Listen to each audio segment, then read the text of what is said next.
नमस्कार, मी वैष्णवीज रेसिपीमध्ये तुमचं स्वागत आहे. बाजारात मुळ्याच्या शेंगा आलेत. नेहमी मिळत नाहीत, त्यामुळे मिळाल्या तोवर घेऊन आले. तर तुमच्याकडे या शेंगांना काय म्हणतात ते कमेंटमध्ये नक्की सांगा. जेवायला जास्त कोण नव्हतं म्हणून थोड्याच बनवायला घेतल्या. तर मुळ्याच्या शेंगा अशा आपण गवारी मोडून घेतो तशा मोडून घ्यायच्या. एक मोठा बाऊल भरून या शेंगा आहेत. यासाठी मी इथं 2 हिरव्या मिरच्या, आल्याचा एक तुकडा आणि 7-8 लसणाच्या पाकळ्या घेतलेत. हे आपल्याला जाडसर ठेचून घ्यायचं आहे. तर यासाठी काय काय साहित्य घ्यायचं आहे बघा. एक मोठा बाऊल मुळ्याच्या शेंगा, मगाशी ठेचलेला आलं लसूण मिरचीचा ठेचा, एक मोठा कांदा, त्यानंतर पाव चमचा मोहरी, अर्धा चमचा जिरे, अर्धी वाटी जाडसर कुटलेला शेंगदाण्याचा कूट, पाऊण चमचा चटणी म्हणजे लाल तिखट. आमच्या कोल्हापूरकडे याला चटणी म्हणतात. तुम्ही याला कांदा लसूण मसाला म्हणून ओळखत असाल. आणि पाव चमचा हळद, पाव चमचा हिंगपूड आणि मीठ चवीनुसार. आणि लाल तिखट तुम्ही तुमच्या आवडीनुसार कमी जास्त करू शकता. आणि लक्षात ठेवा, आपण यात हिरवी मिरची पण घालतोय, या हिशोबाने लाल तिखट घ्या.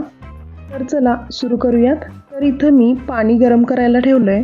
पाणी गरम झालं की यात मुळ्याच्या शेंगा घालायच्या आहेत. आणि या शेंगांना पाण्यात पूर्ण शिजू द्यायचं नाही आहे, फक्त 1-2 उकळ्या काढून घ्यायच्या आहेत आणि मग याचं पाणी गाळून घ्यायचं आहे. शेंगा शिजतायत तोवर आपण फोडणी टाकूयात. तर इथं मी तेल गरम करायला ठेवलं आहे. तेल गरम झालं की यात मोहरी टाकायची आहे. मोहरी चांगली तडतडली की मग यात जिरे टाकायचे आहेत आणि मग कांदा टाकायचा आणि तो थोडा भाजून घ्यायचा आहे.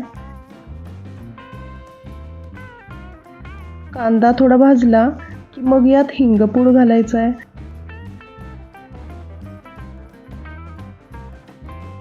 त्यानंतर यात आलं लसूण मिरचीचा ठेचा घालायचा आहे आणि हलवून चांगला भाजून घ्यायचा आहे. आणि हे बघा, शेंगांना चांगली उकळी आली आहे आणि मी या गाळून घेतल्यात. आता या शेंगा पण कढईत घालून घ्यायच्या आहेत आणि थोडं हलवून घ्यायचं आहे. आता यात शेंगदाण्याचं कूट घालून हलवून मिक्स करायचं आहे.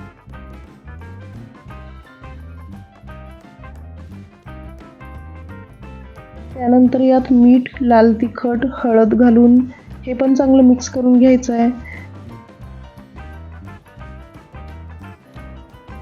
आणि आता यावर झाकण ठेवून वाफवून घ्यायचं आहे.